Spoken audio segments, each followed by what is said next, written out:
Sir, hindi po siya nagsasalin, nagsisinungaling po siya sa kanya.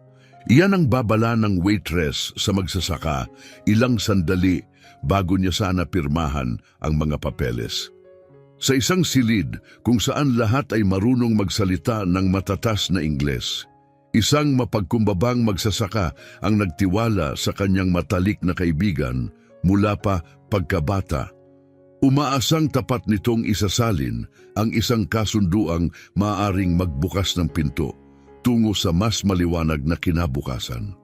Ngunit ang hindi niya alam, ibang-iba ang katotohanan, nasa bingit siya ng pagkawala ng lahat. Balikan natin ang simula. Ang matinis na tunog ng mga bota na gawa sa balat ay umalingaw-ngaw sa mamahaling restaurant, tumatama sa makinis na marmol na sahig ng Italia. Bawat hakbang ni Felipe ay nagiiwan ng bakas ng alikabok, kapansin-pansin sa napakalinis na ibabaw na kumikislap sa ilalim ng banayad na liwanag ng mga chandelier na kristal mula Murano. Naglalakad siya nang nakayuko ang balikat, mahigpit na hawak ang kanyang malapad na sombrerong cowboy sa dibdib. Ang malamig na hangin ay amoy sariwang orkidyas at mamahaling pabango. Halos hindi siya makahinga. Ang kanyang magagaspang na kamay, maitim at puno ng peklat mula sa maraming taon ng trabaho sa rancho at sa nakapapasong araw sa hangganan, ay tila hindi bagay sa tabi ng malinis at puting mga mantel na nakatakip sa mga mesa. Marahang inilagay ni Felipe ang isang kamay sa likod ni Felipe upang gabayan siya. Para kay Felipe, ito'y isang mabait at suportang kilos ng pagkakaibigan. Ngunit para sa sinumang masusing nagmamasid, iba ang makikita.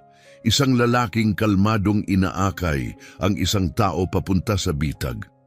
Si Felipe ay mukhang elegante sa kanyang makinis na kulay abong suwit na seda. Kumikinang ang kanyang relo at ang kanyang sapatos ay makintab na makintab. Bawat detalye ng kanyang anyo ay nagpapakitang siya'y makapangyarihan, parang siya ang may kontrol. "Huwag kang kabahan, Felipe," bulong ni Felipe sa palakaibigang tono. "Ngayon ang araw na titigil ka ng maging simpleng rancho at sisimulan mo ang paglalakbay mo bilang tunay na negosyante. Magtiwala ka sa akin. Kaya nga ako nag-aral sa syudad. Alam ko kung paano kumilos ang mga Amerikano." "Sinusubukan kong hindi kabahan, Felipe," tapat na sagot ni Felipe. "Pero tingnan mo naman ang lugar na ito, napakamagarbo. Hindi pa ako nakapasok sa ganitong klaseng restaurant," sabi niya habang lumilinga sa paligid. "Pati sahig sobrang linis, parang pwede kang kumain direkta rito." Mahinang tumawa si Felipe. "Hindi mo ba gugustuhing maging ganito rin ang itsura ng bahay mo?" tanong niya. "Sa deal na ito, kikita ka na ng totoong pera, mabibili mo na ang lahat ng pinapangarap mo, hindi mo na kailangang mainggit sa buhay ng iba."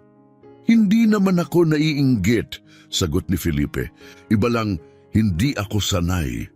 Napakaganda ng lahat sa paligid, ngunit pakiramdam niya'y banyaga ang lahat. Ang isang lalaking buong buhay na nasa ilalim ng bukas na langit, napapaligiran ng lupa at hangin. Ngayon ay parang mantsa sa isang bagay na mahalaga. "Kung alam ko lang na ganito ito kamagarbo, nagsuot sana ako ng pinakamaganda kong damit," amin niya. "Mga magsasaka lang ang lagi kong nakakaharap, hindi namin pinapansin ang itsura. Pero dito, parang tinitingnan ako ng lahat na hindi ako kabilang." "Ako pa ang sinisisi mo ngayon?" singit ni Felipe. "Sinabi ko na sa iyo ang pangalan ng lugar, sikat ito.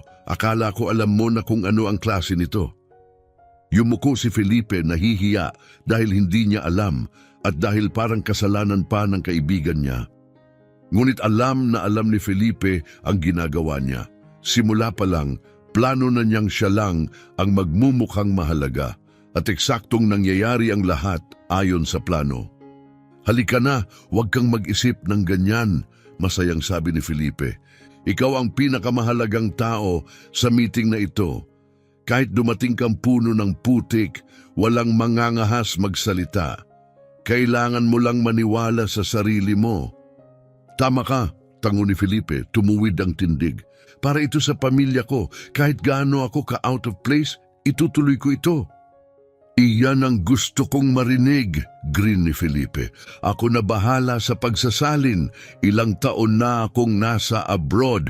Perpekto ang Ingles ko. Magiging maayos ang lahat. Ang puso ni Felipe ay nakaugnay sa kanyang rancho, Los Cedros. Hindi lang ito lupa. Ito ang kanyang buhay, pamana at kinabukasan para sa kanyang mga anak. Ngunit dumadami ang utang at ang pangarap na palawakin ng negosyo ng baka ang nagtulak sa kanya na tanggapin ang tulong ni Felipe, ang kaibigang bumalik na may dalang malalaking pangako ng investments at dolyar mula Amerika. Pagdating nila sa mesa, na nasa pinaka-eksklusibong sulok ng restaurant, may dalawang seryosong lalaki nang naghihintay, sina Ginoong Antonio at Ginoong Mauricio, kasama ang kanilang mga assistant na sina Valeria at Esteban. Habang papalapit sina Felipe at Felipe, tumayo ang dalawang negosyante ng pormal, mga lalaking itinuturing ang oras na parang ginto. Biglang nagbago ang kilos ni Felipe. Lumitaw ang isang pulidong ngiti habang binabati sila sa mabilis at makinis na Ingles. Si Felipe naman ay tahimik na nakatayo sa tabi. Pakiramdam niya ay parang lumang relikya sa isang modernong art exhibit.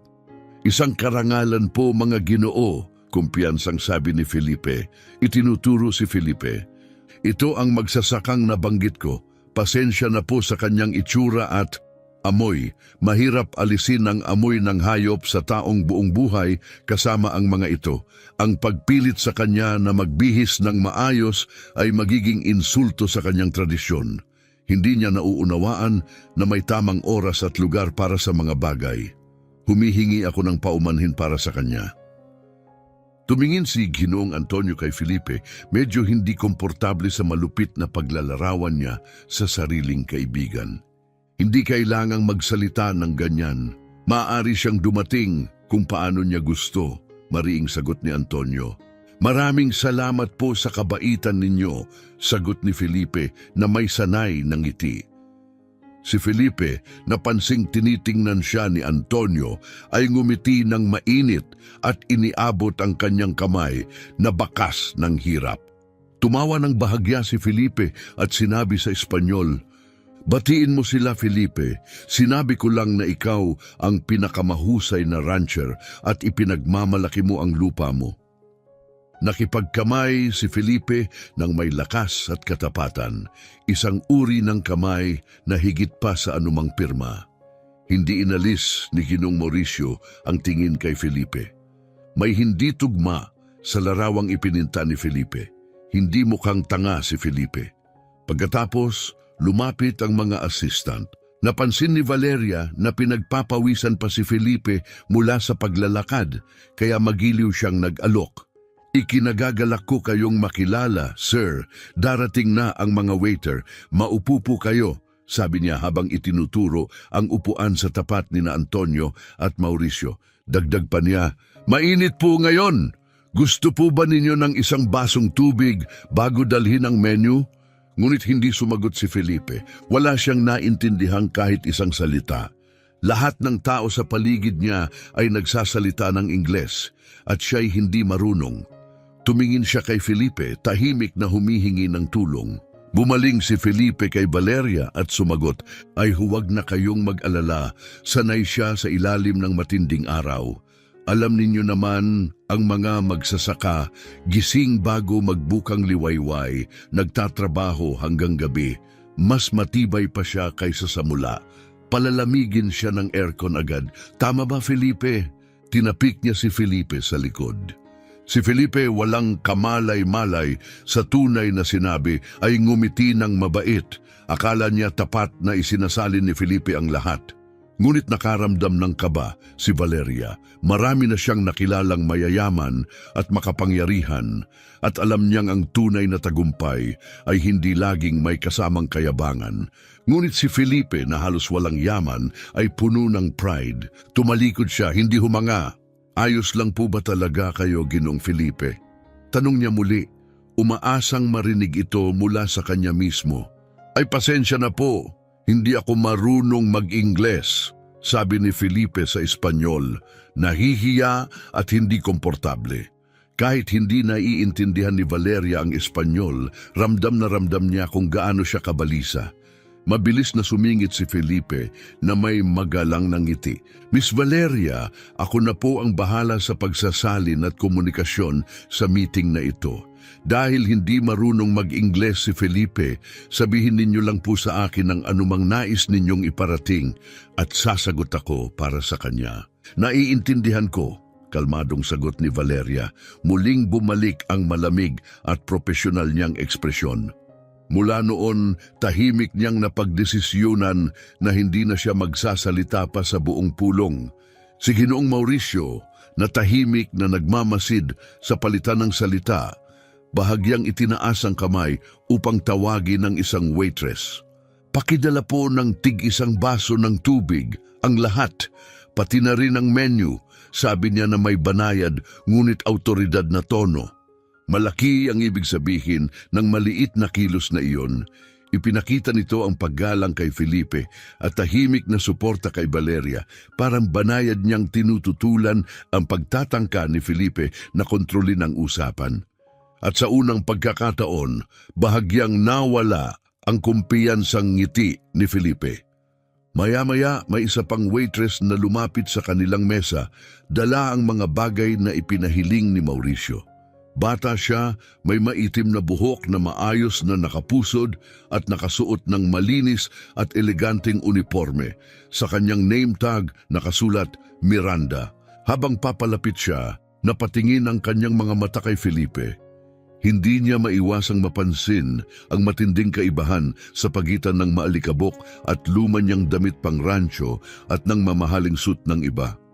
Isang bagay iyon na imposibleng hindi mapansin, ngunit si Miranda ay hindi lamang isang waitress. May pinag-aralan siya sa business administration at umalis sa kanyang bansa dahil sa krisis, umaasang makabuo ng mas magandang buhay sa ibang lugar. Umaasa sa kanya ang kanyang pamilya. Buwan-buwan, nagpapadala siya ng pera pauwi upang suportahan sila. Sa kanilang bayan, ang kanyang mga magulang ay nagkaroon noon ng maliit na negosyo na kalaunan ay bumagsak. Mayroon siyang 2 nakababatang kapatid na lalaki, isa nasa kolehiyo, ang isa naman ay nag-aaral pa.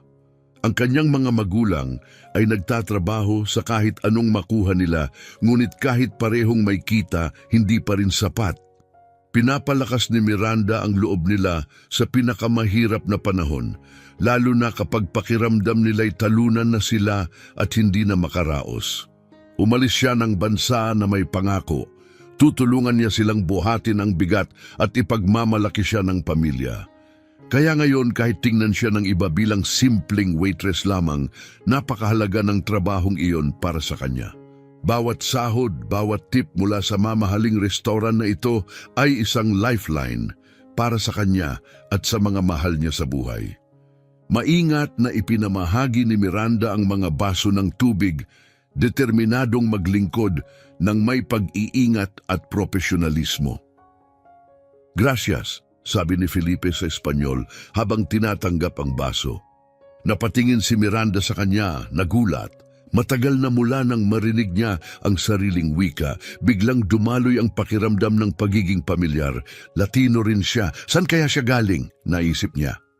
Ngunit agad niyang pinigilan ang sarili, bahagyang umiling na parang gumigising mula sa panaginip. Hindi mahalaga kung saan siya galing, paalala niya sa sarili. Mag-focus ka sa trabaho, huwag kang makialam sa buhay ng iba. Naalala niya ng malinaw ang nangyari ilang araw lang ang nakalipas. Noong hapon na iyon, may isang mayamang pamilya na kumain sa restauran. Naiwan ng kanilang munting anak ang isang maliit na pitaka. Si Miranda, gustong gumawa ng tama, ay nagmadaling ibalik yon. Ngunit imbes na magpasalamat, nainis ang mga magulang, galit na naistorbo sila dahil sa isang bagay na para sa kanila ay walang halaga. Iyon ang unang pagkakataon na sinigawan siya ng kanyang boss. Miss Miranda, akala mo ba ito'y mumurahing restaurant sa bansa mo? Sigaw nito. Huwag na huwag kang kakausap ulit sa mga kliyente. Nandito ka para sumunod, wala nang iba. Kahit may makita kang kahina-hinala, manahimik ka at gawin ang trabaho mo. Hindi basta-basta ang mga kliyenteng ito, makapangyarihan sila at gusto nila ng privacy. Ano man ang mangyari rito, wala kang narinig, wala kang nakita, naiintindihan mo? Yumuko si Miranda at marahang sumagot. Opo sir, naiintindihan ko. Hindi na po mauulit. Hindi niya kayang mawalan ng trabaho. Maganda ang bayad at napakatagal bago niya ito nahanap. Linawin ko, dagdag ng boss.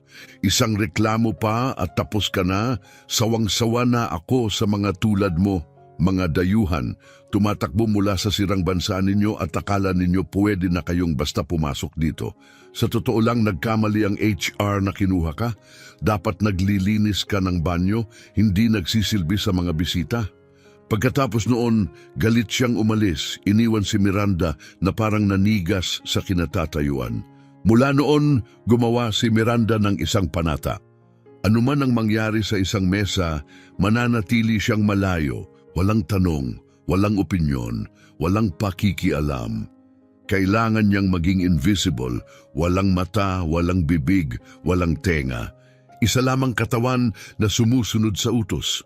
Nalulunod sa pag-iisip si Miranda, naaalala ang mga nakaraang sandali habang maingat niyang ibinubuhos ang alak, isang mamahaling cabernet na nagkakahalaga ng $500 bawat bote. Sa sandaling iyon, lumingon si Felipe kay Felipe at sinabi, Felipe, pakisabi sa kanila na bilang may-ari ng lupang ito, gumigising ako araw-araw ng 4:00 ng umaga upang simulan ang trabaho ko. Pero kahit ganoon, madalas ay hindi pa rin sapat para matapos ang lahat ng kailangang gawin. Kaya gusto kong ako mismo ang magsanay sa mga bagong manggagawang darating sa susunod na linggo pagkatapos nilang pumirma sa kasunduan. Gusto kong matiyak na tama ang trabaho at maayos ang koordinasyon. Dagdag pa niya, gusto ko rin ng kumpletong detalye kung paano hahawakan ang transportasyon at kung paano maihahatid ang aming mga ani hanggang sa kanilang mga planta ng produksyon. Tumango si Felipe at agad lumipat sa Ingles upang kausapin sina Antonio at Mauricio. Gaya ng nabanggit ko kanina, panimula niya sa kalmadong tinig. Si Felipe ay sabik na talagang mawala na ang lupang ito. Sabi niya ay tuyo ito at walang silbi. At sa totoo lang nagtataka siya kung bakit may gugustong mag-invest kahit $1 sa walang kwentang lupang ito. Halos nagmakaawa pa siya sa akin na dalhin ko kayo rito para kunin na ninyo ito sa kanya. Malakas siyang uminom, may utang sa sugal at balak niyang ipasa ang lupa sa akin. Ang totoo, pagmamay-ari ko na ang karamihan sa nakapaligid na lupa kaya alam ko ang tunay nitong halaga. Sa katunayan, masiglang lumalago ang mga pananim dito. Talaga? Seryosong sagot ni Antonio habang sinusuri ang mga dokumentong nasa harapan niya. Sina Antonio at Mauricio ay mga negosyanteng diretsyo at walang paligoy-ligoy. Wala silang pakialam sa personal na buhay ng sinuman maliban kung makaaapekto ito sa kanilang kasunduan. Para sa kanila, ang mga sinasabi ni Felipe tungkol kay Felipe ay parang chismis na walang saysay. Kaya lahat ng operasyon at pagmamay-ari ng lupa ay mapupunta sa iyo lamang? Tanong ni Mauricio, ibinabalik ang usapan sa mismong deal. Eksakto! Kumpirmasyon ni Felipe. Pagod na si Felipe sa pagtatrabaho. Pagkatapos ng maraming taon ng pagsisikap, handa na siyang ipasa sa iba ang responsibilidad. Ako ang mamamahala sa lahat at siya'y kukuha na lang ng bahagi sa kita. Napagkasunduan na namin kung ilang porsyento ang mapupunta sa kanya. Sa amin na iyon, hindi na ninyo kailangang alalahanin, sabi ni Felipe na may malapad na ngiti. Ano ang sinabi nila, Felipe? Tanong ni Felipe, sabik na malaman. Sumasang-ayon sila na ikaw ang dapat magsanay sa mga manggagawa. Makinis na pagsisinungaling ni Felipe. Ikaw ang may-ari ng lupa at malinaw naman na ikaw ang mas nakakaalam sa trabaho kaysa kanino man. Tinanggap niya ang mga dokumento mula kay Antonio, mga papeles na naglalaman ng mga tuntunin ng kasunduan sa negosyo. Si Miranda, na kanina'y tahimik lamang na nakapikit na parang utusang naghihintay ng utos, ay biglang dumilat ng malaki sa hindi makapaniwala. Hindi niya mapaniwalaan ang narinig niya. Nasasaksihan ba niya ngayon ang isang panlilinlang na nagkakahalaga ng milyon-milyon mismo sa harapan niya? Pakisuri ang kontrata at sabihin sa amin kung may komento kayo, sabi ni Mauricio. Nasuri ko na po, Ginoong Mauricio, kumpiyansang sagot ni Felipe. Hindi na nag-aalala si Felipe sa mga detalye ng kontrata. Nandito lang siya upang pumirma ng ilang papeles. Mula ngayon, ako na ang opisyal na may-ari. Lahat ng expansion at kasunduan sa negosyo ay ako na ang hahawak. Habang nagpapatuloy ang usapan, isa-isang binabaliktad ni Felipe ang mga papeles. Pinagmamasdan siya ni Felipe nang may paghanga, lubos na naniniwalang isinasalin ni Felipe ang kanyang mga iniisip na ipinaglalaban ng lupa, sinasabing mas luntian ang damo sa mga burol kaysa saan man at pinupuri ang malinaw na tubig mula sa balon. Samantala, nakaramdam si Miranda ng matinding pagkahilo sa sikmura habang unti-unti niyang nauunawaan ang nangyayari. Nasasaksihan niya ang isang taong lubos na niloloko. Nagsisinungaling si Felipe, ikinukwento sa mga Amerikano ang isang bersyon ng istorya na kabaligtaran ng sinabi ni Felipe. Nagpapanggap siyang pinahahalagahan at iginagalang nila ang lupa. Samantalang ang totoo, puro pang-iinsulto lamang ang ginawa niya sa kaibigan niya sa likod nito. Kumikislap ang mga mata ni Felipe habang patuloy niyang pinupuno ang silid ng kasinungalingan tungkol sa mga deal at kita na hindi naman talaga matatanggap ni Felipe kailanman. Walang kamalay-malay sa pagtataksil, uminom si Felipe ng tubig at tumingin kay Miranda. Sa kanyang mga mata, nakita niya ang parehong ekspresyong dati niyang nakikita sa kanyang ama. Halo ng kabutihan, pagod at isang matibay na paniniwala sa kabutihan ng ibang tao. Nakaramdam si Miranda ng matinding pagkahilo sa sikmura. Ang kawalan ng katarungan sa lahat ng ito ay parang humigpit sa kanyang lalamunan na tila isang masakit na buhol. Alam niya na kapag nakialam siya sa usapan ng mga kliyente, maaari niyang mawala ang lahat, ang trabaho niya, ang visa niya at ang nag-iisang pagkakataon na masuportahan ang kanyang pamilya sa kanilang bayan.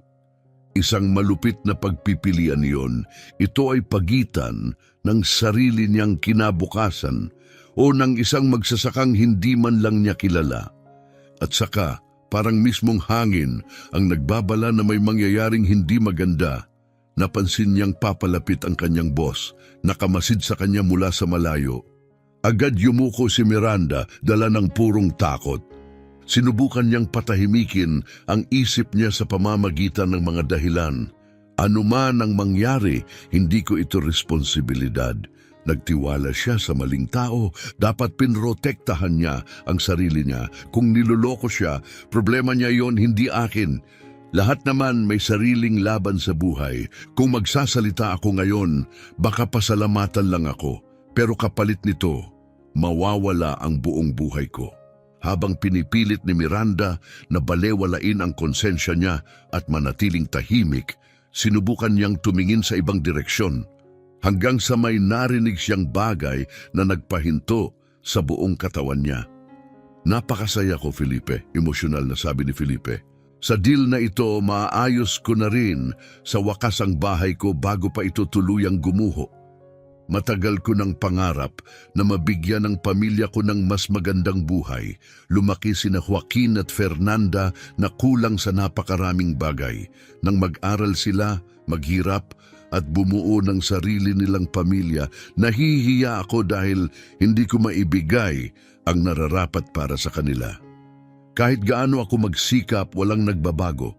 Pakiramdam ko'y nabigo ako bilang ama at bilang asawa. Ngayong matatanda na ang mga anak ko, tuwing tinitingnan ko ang kanilang mga mata, nakakaramdam ako ng matinding guilt sa lahat ng tiniis nila.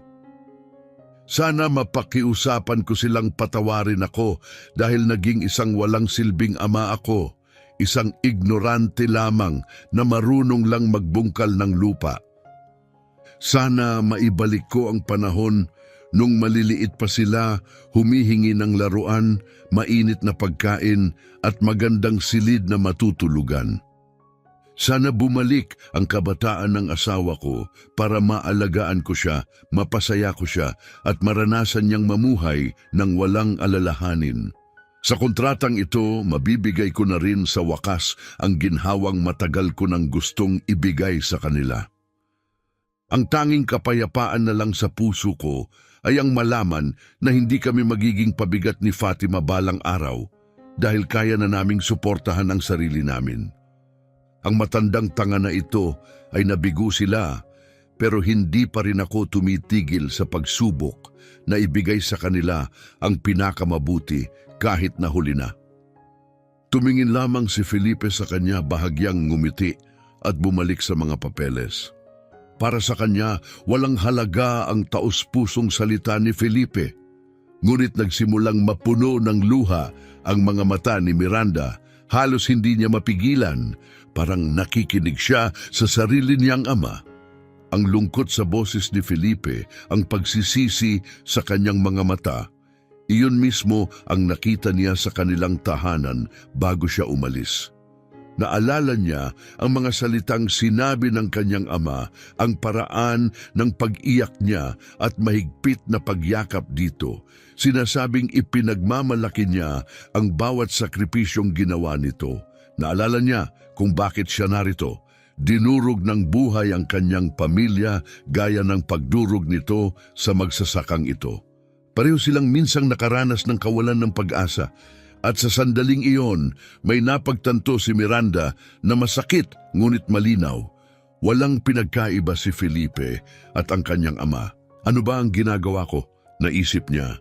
Nagtatago ako na parang duwag, pinoprotektahan ang sarili ko habang sa harapan ko sinisira nila ang buhay ng isang inosenteng tao. Isang lalaking kung siya ang ama ko, hinding-hindi ko hahayaang lokohin at nakawan siya ng ganito. Tumuwid si Miranda at itinaas ang kanyang tingin ng may determinasyon. Tinanggap niyang maaaring mawala sa kanya ang lahat. Ngunit hindi niya kayang manood lamang habang winawasak nila ang buhay ng taong ito. Naglakad siya papunta sa mesa at lumapit kay Felipe. Kunwari inaayos lamang niya ang kubyertos bago dumating ang inorder niyang pagkain. Maliit lang ang pagitan nila, ngunit sapat upang marinig niya siya ng malinaw. "Sir, huwag po kayong pumirma," mabilis na bulong ni Miranda sa agarang Espanyol. Nanginginig ang boses sa tindi ng emosyon. Hindi siya nagsasalin. Nagsisinungaling siya sa inyo. Tinatawag niya kayong ignorante sa harapan nila. Ninanakaw niya ang lupa ninyo habang nakaupo kayo rito. Pakiusap, huwag po kayong pumirma. Biglang nanigas si Felipe. Ang kamay niyang aabot sana sa baso ng alak ay tumigil sa ere. Dahan-dahan siyang lumingon kay Miranda, hinahanap sa mukha nito kung may bakas ng biro. Ngunit ang nakita niya ay matinding katapatan. At isang habag na napakalakas na tila nagbalik sa kanya sa realidad. Napansin ni Felipe ang kakaibang nangyari sa maikling palitan ni Miranda at Felipe. Kumitid ang kanyang mga mata, matalas at nanlilisik na parang mga talim. "Hoy, ikaw!" Sigaw niya kay Miranda sa marahas na Espanyol, puno ng autoridad ang boses. Parang ipinapaalala na wala siyang karapatang magsalita. "Tigilan mo ang panggugulo sa lalaki at kumuha ka ng mas maraming tinapay. Hindi ka namin binabayaran para umiyak at magkwento ng problema mo sa mga kliyente." Tumayo si Miranda ng tuwid, kalmado at kontrolado ang tindig, dala ang tahimik na dignidad na dahilan upang mapatingala si Ginoong Antonio mula sa kanyang mga papel. Hindi siya sumagot sa insulto, Sa halip, bahagya siyang yumuko at umatras palayo sa mesa. Ngunit bago tuluyang lumakad, tiningnan niya si Felipe sa huling pagkakataon, isang malakas at tahimik na mensahe na tila bumubulong. Nasa harap mo ang katotohanan. Kailangan mo lang itong makita. Mabilis na bumaling si Felipe kay Felipe, pilit pinapakalma ang tensyong nakabitin sa hangin na parang madilim na ulap bago ang bagyo. Ipinadulas niya ang mga dokumentong siya lang ang nag-review papunta sa mesa sa harap nito. Felipe, dumating na ang sandali, sabi ni Felipe habang binubuklat ang huling pahina ng kontrata. Mabilis ang oras ng mga ginoong ito. Pumirma ka lang dito at ilagay ang fingerprint mo sa itaas para walang pagdududa na iyo ito.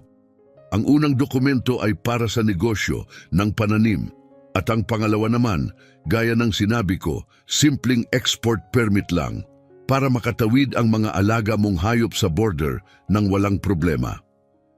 Pirmahan mo ito at bukas bibilan kita ng bagong truck na matagal mo nang pinapangarap. Tinitigan ni Felipe ang mga papel. Ang mga letrang Ingles ay parang hanay ng maliliit na langgam, isang hukbong nagmamartsa diretso sa pagbagsak ng kanyang mundo. Sa unang pagkakataon, ang malamig na hangin mula sa bentilasyon ay tila naging mabigat at nakakasakal, hindi nakakapresko. Naalala niya ang sinabi ng kanyang lolo noon, ang taong pumipirma sa papeles na hindi niya mabasa ay para na ring ibinibigay ang kaluluwa niya sa demonyo. Dahan-dahang ibinalik ni Felipe ang gintong pan sa mesa. Ang tunog ng metal na tumama sa makintab na kahoy ay umalingaw-ngaw na parang putok ng baril sa tahimik na silid. Felipe, sabi ni Felipe, hindi na nanginginig ang boses kundi matatag at mabigat, parang mismong tinig ng lupa. Gusto kong ipaliwanag sa akin ang bawat bahagi nito sa Espanyol. Bahagya niyang ibinaling ang ulo. Waitress, tawag niya, pakiusap, lumapit ka rito. Nanigas ang ngiti ni Felipe. Isang malamig na pawis ang dumaloy sa batok niya habang papalapit si Miranda sa mesa. Ang mga Amerikano, kahit hindi naiintindihan ng Espanyol, ay ramdam na may nagbabago. Iba na ang enerhiya sa silid. Yumuko si Antonio pasulong, nakaramdam ng problema. Felipe, huwag mo nang pahirapan pa ito, sabi ni Felipe, pilit pinananatiling kalmado ang boses. Ngunit ang kanyang mga kamay ay nagtataksil, kinakatok ng nerbiyoso ang ibabaw ng mesa. Milyonaryo ang mga lalaking ito at napakahalaga ng oras nila. Ipinaliwanag ko na sa iyo ang kontrata, hindi ba? Hindi mo ba ako pinagkakatiwalaan? Ako lang ang tumulong sa iyo nang pinagtatawanan ka ng iba dahil sa punit mong damit. Nakatuon ang tingin ni Felipe sa kanya, madilim at matalim. Pinagkakatiwalaan ko ang lupa, Felipe, sabi niya, at sinasabi ng lupa sa akin na kapag nagmamadali ang isang tao sa pagkuha ng pirma ko, iyon ay dahil balak niya akong ilibing. Humarap siya kay Miranda. Pakiusap, miss, basahin mo sa akin ang kontrata. Doon na tuluyang sumabog si Felipe. Ang mahinahon at kaakit-akit na imahe na suot niya na parang maskara ay tuluyang nabasag.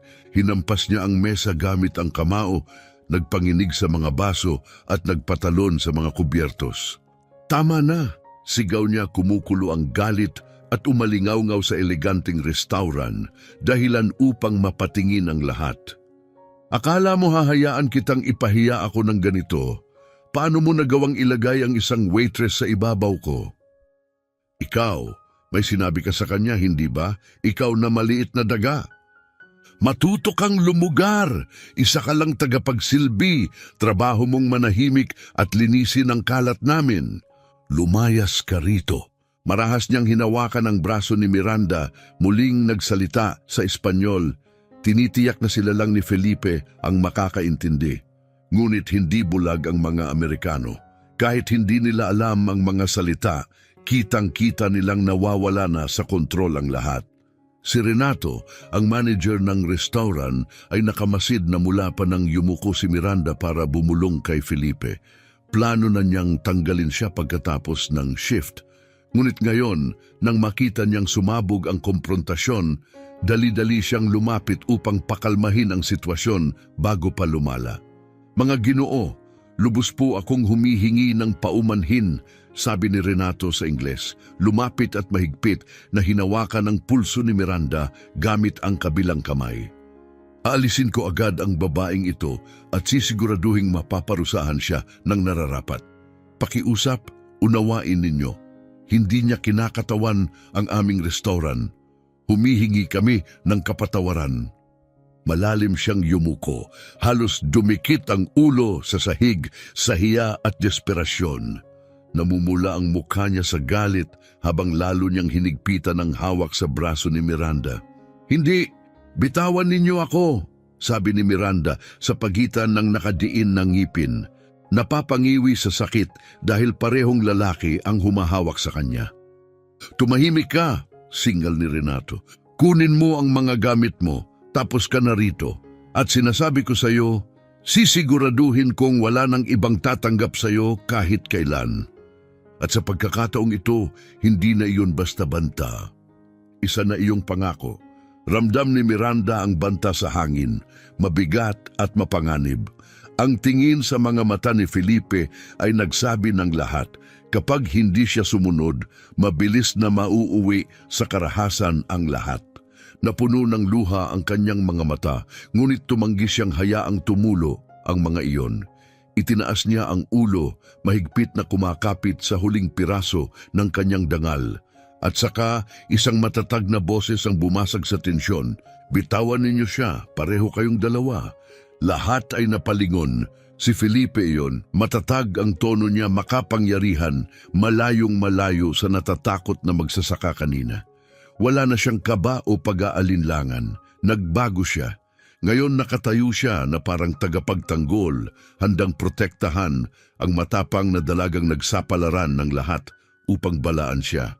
"Kapag hinawakan ninyo siya ulit," sabi niya sa Espanyol, "tatawag ako ng pulis." Tumayo mula sa mesa sina Antonio at Mauricio, kasama ang kanilang staff, mahigpit ang kanilang mga mukha.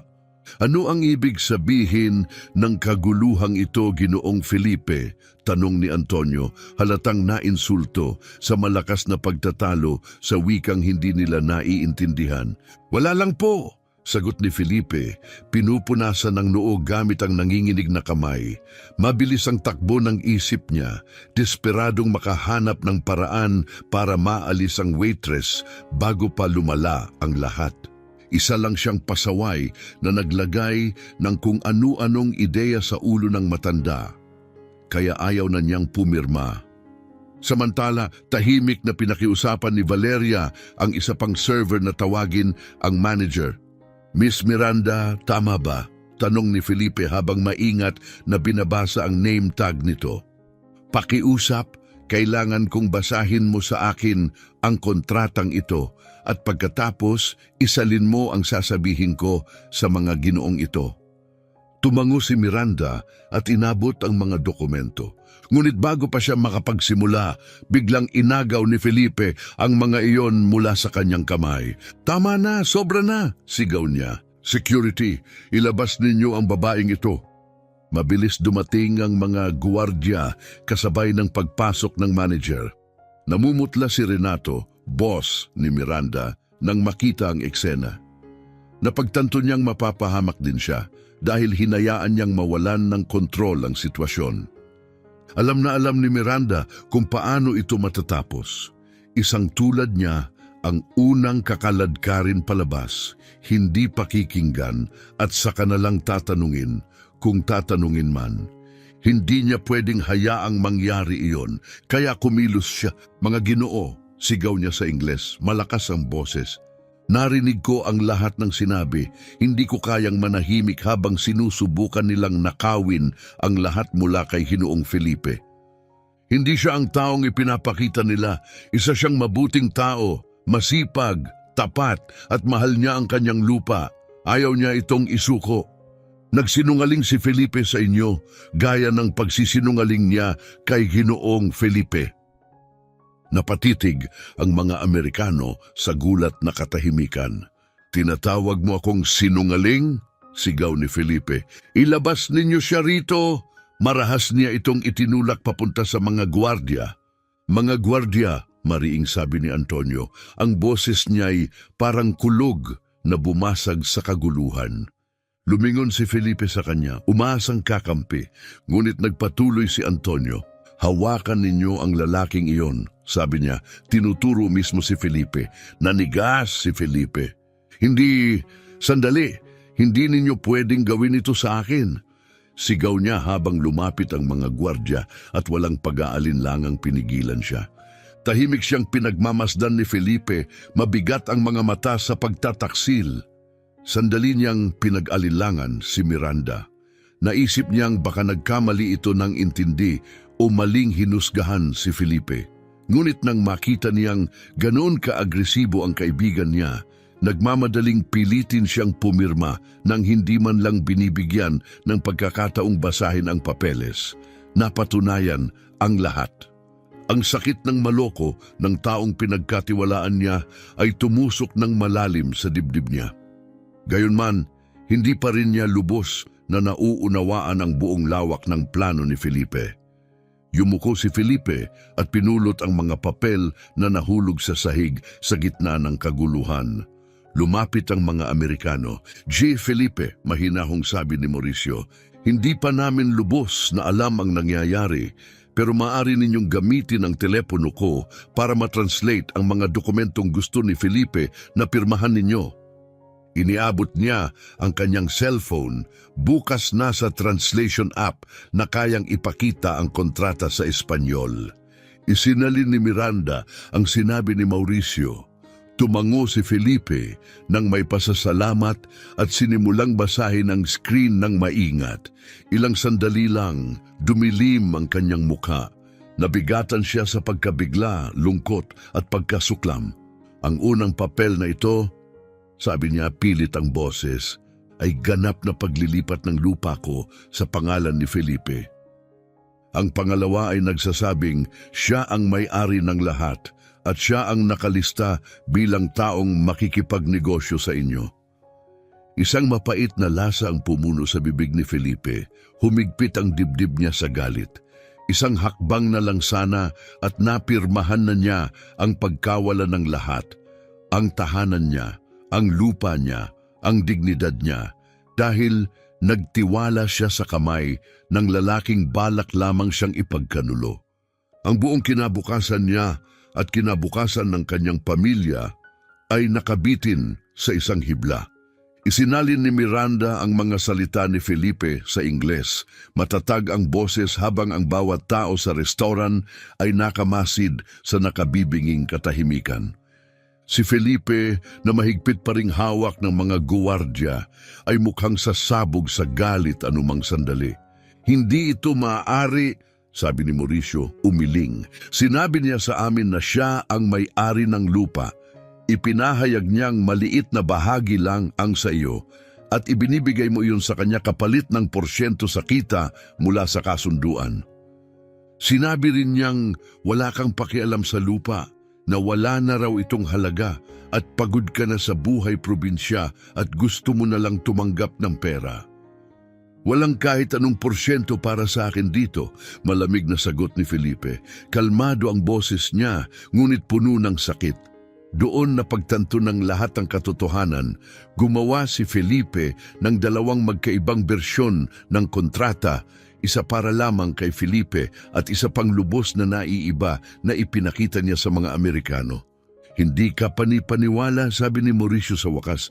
"Nagsinungaling ka sa amin para maisagawa ang isang panlilinlang. Ginamit mo ang pangalan namin, ang negosyo namin, para nakawan ang isang inosenteng tao. Hindi iyon mapapatawad." Ang mga salita niya, puno ng tahimik na galit, ay tumama na parang yelo. Maingat na isinalin ni Miranda ang lahat para kay Felipe, na nakinig ng mabuti. "Tama na," maring sabi ni Felipe. "Gusto kong dalhin ang lalaking ito sa pulis. Kahit hindi ko napirmahan ng peking kontrata, nasa atin ang lahat ng huwad na papeles kung saan nagkunwari siyang pangunahing may-ari ng lupa. Tinalikuran niya si Felipe, ayaw na itong tingnan pa. Sa sandaling iyon, tumigil na si Felipe sa pagpapanggap. Dahil nabunyag na ang lahat, tuluyan na niyang inalis ang maskara. Walang utang na loob kang matandang lalaki. Sigaw ni Felipe sa Espanyol, umaaling-awngaw ang pait sa boses. Dapat magpasalamat ka na ang tulad mo na amoy parintain ng baka ay nakaupo sa ganitong mesa, kumakain ng pagkaing hindi mo kailanman mabibili. Bibiyayaan pa sana kita ng bahagi, ako ang nagdala ng deal na ito. Pero hindi gusto mong mas marami para sa sarili mo dahil ikaw ang may lupa, hindi iyon patas para sa akin. Wala kang halaga kung wala ako. Hindi mo nga kayang magsalita ng wika nila. Kung wala ang pagsasalin ko, isa ka lang hayop na nagpapanggap. Mga koneksyon ko ang nagdala sa atin dito. Mas karapat dapat ako. Ibibigay ko sana sa iyo ang sa tingin kong sapat, pero ngayon wala kang makukuha. Bumalik ka sa bukid at magpakapagod na parang aso, mabuhay sa tira-tira. Tanging ang mga nakakaintindi ng Espanyol ang lubos na nakaunawa sa kanyang pagsabog. Humarap muli si Felipe sa kanya, kalmado pa rin, hindi natitinag ang ekspresyon, parang taong pinapanood ang kaaway na winawasak ang sarili. Felipe Rodriguez, mababang sabi ni Felipe, tiningnan mo ako bilang isang ignorante na maaari mong manipulahin. Hinusgahan mo ako dahil nagtatrabaho ako gamit ang aking mga kamay mula madaling araw hanggang dapit hapon na parang ginagawa akong tanga. Suot mo ang mamahaling suit mo at tinawanan ng luma at marumi kong damit. Akala mo mas mahalaga ang trabaho mo kaysa sa akin at sa isang panahon naniwala rin ako.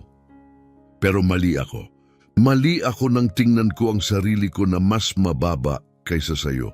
Mali ako nang hangaan kita, isipin kang matalinong negosyante, isang mapagkakatiwalaang kaibigan. Ngunit ngayon malinaw na sa akin, minamaliit mo ako mula pa noon. Tinawanan mo ako, pero sa lihim, naiinggit ka sa akin. Kung napakaliit ng mayroon ako, bakit gusto mong kunin ang sakit? Ang kasakiman mo ang sumira sa iyo, at ako pa ang tinatawag mong tanga. Ngunit salamat sa isang mapagkumbabang waitress na itinuring mong wala lang nabuksan ang aking mga mata. Pinili niyang ipaglaban ang tama kahit kapalit nito ang lahat. May mga taong tulad mo sa mundong ito, Felipe. Walang moralidad, walang hiya. Pero mayroon ding mga taong may tapang at konsensya. Hanggat may mga tulad niya, laging aangat ang katotohanan sa ibabaw ng kasinungalingan. At laging mananaig ang hustisya laban sa kawalan ng katarungan. Ang mga salita ni Felipe ay may lakas, hindi galit, dangal, hindi paghihiganti. Maingat na isinalin ni Miranda ang bawat pangungusap, nanginginig ang boses sa damdamin. Pagkatapos humarap si Felipe sa mga Amerikano. Hayaan ninyo akong ipakilala ang sarili ko ng maayos, sabi niya. Ang pangalan ko ay Felipe Castro. Ako ay isang magsasaka. Ang lupang tinitirhan ko ay inalagaan ng aking pamilya sa loob ng maraming henerasyon. Ang mga kabayo ko ay aking mga kasama. Ang mga aso ko ay aking mga tagapagtanggol. Ang mga baka ko at ang mga bukid, iyan ang buhay ko. Araw-araw akong gumigising na may pasasalamat sa puso. Maraming tao ang maaaring maliitin ang tulad ko, isang magsasaka. Pero kung wala ang mga tulad namin, kung wala ang aming mga kamay, kung wala ang aming trabaho, walang pagkain sa inyong mga mesa. Kung kayo ay mga taong marunong gumalang sa trabaho ng isang magsasaka gaya ng paggalang ninyo sa sarili ninyong trabaho, handa akong makipag-usap sa inyo. Iniabot niya ang kanyang kamay, hindi bilang isang taong namamalimos, kundi bilang kapantay. Tahimik na tumayo sina Antonio at Mauricio ng ilang sandali. Lubos nilang napagkamalan siya. Ang lalaking ito ay hindi ignorante, hindi tamad. Siya ay tapat, matatag at karapat-dapat igalang. Si Antonio, ang mas matanda, ay lumapit at nakipagkamay kay Felipe. Isang karangalan ang makatrabaho ka, sabi niya. Ngumiti ng may tunay na paghanga sa unang pagkakataon mula nang pumasok siya. Sa paligid nila, ang restaurant na kanina'y tahimik dahil sa kaguluhan ay biglang sumabog sa kusang palakpakan. Ang ibang bisita at staff na antig sa kanilang nasaksihan ay pumalakpak para sa hustisya, para sa tapang, para sa katotohanan. Lumapit ang manager, halo ang kaba at malalim na respeto sa mukha. Bahagyan niyang sininyasan ang mga guwardiya na higpitan pa ang hawak kay Felipe. G. Rodriguez, malamig na sabi ng manager, panahon na para umalis ka, hindi ka na welcome dito at iminumong kahi kong makipagtulungan ka, maliban kung gusto mong mas lalo pang maging publiko ang sitwasyong ito kaysa sa ngayon. Sinubukan ni Felipe na umalis na may natitirang kaunting dangal, bahagyang nakataas ang baba. Ngunit ang hiya ng kanyang pagtataksil ay napakabigat at bawat hakbang ay parang nakadikit ang kanyang mga paa sa marmol na sahig. Hinawakan siya ng mga gwardiya sa balikat at kinaladkad palabas, palayo sa kumikislap na mga ilaw na Murano glass, palayo sa amoy ng mamahaling alak. Habang hinihila siya palabas, ang mismong mga salitang isinigaw niya kanina ay umalingaw-ngaw sa kanyang isip. Ngayon ay parang isang malupit na biro. Kasabay nito, tahimik na nagsenyas ang manager ng restaurant kay Renato, boss ni Miranda, na tumabi muna. Agad na naunawaan ni Renato, pagkatapos ng nangyari, alam niyang tapos na ang panahon niya sa restaurant. Kailangan niyang humanap ng ibang trabaho sa ibang lugar. Habang pinagmamasdan pa rin si Felipe na inilalayo, inilabas ni Antonio ang kanyang personal na telepono at tumawag ng tahimik, ngunit determinado, isang tawag na titiyak na haharap si Felipe sa hustisya. Oo, nakikipag-usap ako sa opisina ng piskal, mariing sabi ni Antonio sa Ingles. Isinalin ito ni Miranda para kay Felipe, matalas at eksakto ang boses. Nagre-report kami ng malinaw na kaso ng corporate fraud, mga huwad na dokumento at tangkang pagnanakaw ng pribadong ari-arian. Ang suspek ay kasalukuyang nasa kustodiya ng security ng gusali. Gusto kong ituloy ang buong legal na aksyon. Hindi siya dapat makatakas sa bunga ng kanyang ginawa. Tahimik na nakinig si Don Felipe, matatag ang loob. Hindi niya naramdaman ang mapait na kasiyahan ng paghihiganti. Hindi niya iyon kailangan. Ang pumuno sa kanya ngayon ay mas malalim, isang napakalawak na kapayapaan. Ito ang uri ng kapayapaang dumarating lamang kapag alam mong sa huli nahahabol ng katotohanan ng lahat at umuuwi ang hustisya gaano man ito katagal. Humarap siya kay Miranda. Tumingin ito pabalik sa kanya, halo ang ginhawa at lungkot sa muka. Masaya siya para sa kanya, para sa hustisyang naibigay, ngunit hindi niya maiwasang matakot sa susunod na mangyayari sa kanya mismo. Hindi na tiyak ang kanyang kinabukasan. Marahang hinawakan ni Felipe ang kanyang mga kamay.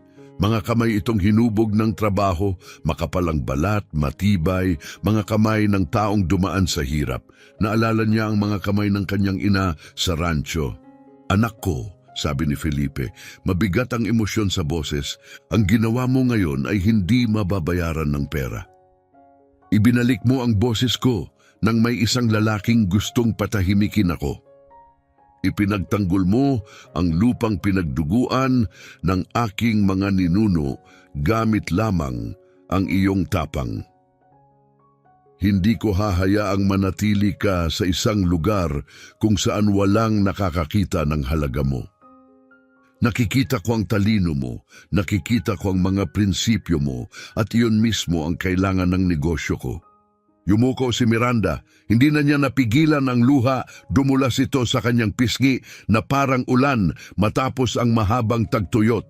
Naalala niya ang kanyang pamilya, ang bawat sakripisyong ginawa niya at kung paano siya inilagay ng tadhana sa mesang iyon sa araw na iyon upang protektahan ang isang bagay na ngayon ay parang pamana na rin niya.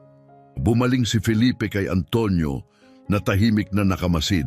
Ngayon nauunawaan ng negosyante na ang tunay na lakas ay wala sa pera kundi sa katapatan ng dalawang taong nasa harapan niya.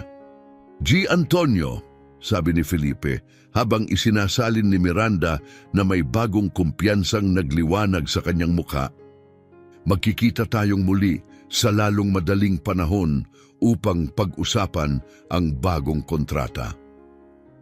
At gusto ko ring malaman ninyo ang bago kong Director of Operations, ang taong pinagkakatiwalaan kong mamuno sa proyektong ito ay ang babaeng ito. Tumango siya patungo kay Miranda. Naunawaan ni Antonio, sa hangganan sa mahihirap na lupain, ang pinakamatagumpay na proyekto ay hindi nabubuo sa numero, kundi sa tiwala. At si Miranda, siya ang tiwala na naging totoo. Lumapit si Mauricio, ang mas batang partner, at iniabot ang kamay niya kay Miranda. Sa pagkakataong ito, wala na sa mukha niya ang dating pagiging walang pakialam, puro respeto na lamang. Isang karangalan ang makatrabaho ka, taos pusong sabi niya. Bukas, sisimulan ng legal team namin ang paggawa ng bagong terms. At ikaw ang mangangasiwa sa lahat upang matiyak na patas ito para kay Ginoong Felipe at para sa bawat magsasaka sa rehiyong ito. Tahimik na nakatayo si Miranda, hindi makapaniwala. Ilang minuto lang ang nakalipas, isa siyang waitress na halos matatanggal. Ngayon, binibigyan siya ng posisyon ng pamumuno sa isang proyektong magbabago sa buhay ng daan-daang pamilya. Ngunit may isa pang bagay pang kailangang gawin ni Felipe. Humarap siya sa staff ng restaurant, ang mga waiter na sumisilip mula sa likod ng umiindayog na pinto, ang mga chef na nakasuot ng puting sombrero sa kusina, at ang mga dishwasher na nanigas sa kinatatayuan habang hawak ang mga tuwalya. Lahat sila ay nakasaksi sa nangyari. Nakita nila kung paano kayang ibagsak ng katotohanan kahit ang pinakamarangyang tao. Halika, kayong lahat, sigaw ni Felipe, itinataas ang baso. Ang alak ay hindi nalasang luho, lasa na ito ng kalayaan. Magdala kayo ng baso para sa lahat dito. Gusto kong mag-toast kasama ang mga taong tunay na nagpapatakbo sa mundong ito. Ang mga taong pinananatiling malinis ang kanilang mga kamay sa kasinungalingan kahit ang trabaho nila ay magwalis ng sahig o magsilbi ng pagkain. Nagatubili ang staff sa una, ngunit unti-unti silang lumapit na hila ng init sa boses ni Felipe. Pati si Antonio ay sumama sa toast, isinasantabi ang dati niyang pormalidad upang tumayo katabi ng mga taong minsang minamaliit ni Felipe. At sa sandaling iyon, napapaligiran ng matatapat na tao, isang bagong kwento ang nagsimula. Isang kwentong hindi itinayo sa kapangyarihan o kita, kundi sa katotohanan, tapang at dignidad ng paggawa. Itinaas ni Felipe ang kanyang baso at umalingaw-ngaw ang kanyang boses sa buong engranding dining hall, umaabot hanggang sa pinakamararangyang sulok ng restaurant. Itinataas ko ang toast na ito para sa lupa, sabi niya nang may lakas sa tinig, dahil ang lupa ay hindi kailanman nagsisinungaling. Ibinabalik nito ang anumang itinanim mo at kinukuha nito ang anumang sinusubukan mong nakawin. At itinataas ko rin ang toast na ito para sa mga lalaki at babaeng hindi nakakalimot kung saan sila nagmula, mga taong naaalala na ang dangal ang tanging kayamanang hindi kailanman nawawalan ng halaga. Ang tunog ng mga kristal na baso na marahang nagkikiskisan ay pumuno sa silid.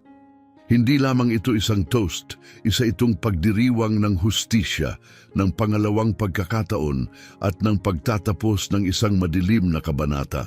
Mahigpit na niyakap ni Miranda si Felipe. Sa sandaling iyon, naramdaman niya ang isang bagay na matagal na niyang hindi naramdaman. layunin, isang layuning karapat-dapat sa kanyang pag-aaral, mga sakripisyo at mga pangarap. G. Felipe, marahang sabi niya, noong nag-aalinlangan ako kung magsasalita ba ako o mananahimik, ang mga salita ninyo ang nagbigay sa akin ng lakas para kumilos. Napapaalala ninyo ako ng sobra sa aking ama. Kahit kaunti lang ang mayroon kami noon, masaya ang naging pagkabata ko at labis akong ipinagmamalaki ang aking ama. Mahal ko siya ng buong puso at higit sa lahat, gusto kong maging masaya siya. Alam ko na ang mga anak ninyo at ang asawa ninyo ay ganun din ang nararamdaman para sa inyo. Kapag umuwi kayo, sa halip na mahiya, kapag nakita ninyo sila, tanungin ninyo sila kung ano talaga ang nararamdaman nila tungkol sa inyo. Ngumiti si Felipe, labis na naantig. Pinunasan niya ang luhang marahang gumulong sa kanyang pisngi. At sa unang pagkakataon matapos ang mahabang panahon, gumaan muli ang kanyang puso. Ang araw ay nagsimula sa isang bitag, ngunit nagtapos ito sa isang bagong simula, pag-asang sumisikat sa hangganan na parang pagsikat ng araw. Isang lugar kung saan ang hustisya ay pinrotektahan ng tapang ng isang babalang sinabi sa tamang oras at ng matatag na puso ng isang magsasakang hindi kailanman sumuko sa katotohanan. Lumabas si Felipe sa restauran na taas noo, napapaligiran ng respeto mula sa lahat. Lumabas siya na alam niyang ang lupa niya ay kanya pa rin. At ngayon, mayroon na siyang perpektong kakampi upang tulungan siyang protektahan ito. Kung naantig ka sa kwentong ito, suportahan kami sa pamamagitan ng pag-like. Ikaw ba isa sa panganib mo ang trabaho mo para protektahan ang isang estranghero? Sabihin sa comments, gusto naming marinig ang opinyon mo. Mag-subscribe para hindi mo ma-miss ang mas marami pang makapangyarihang kwentong hango sa tunay na buhay. Salamat sa panunood at magkikita tayo sa susunod.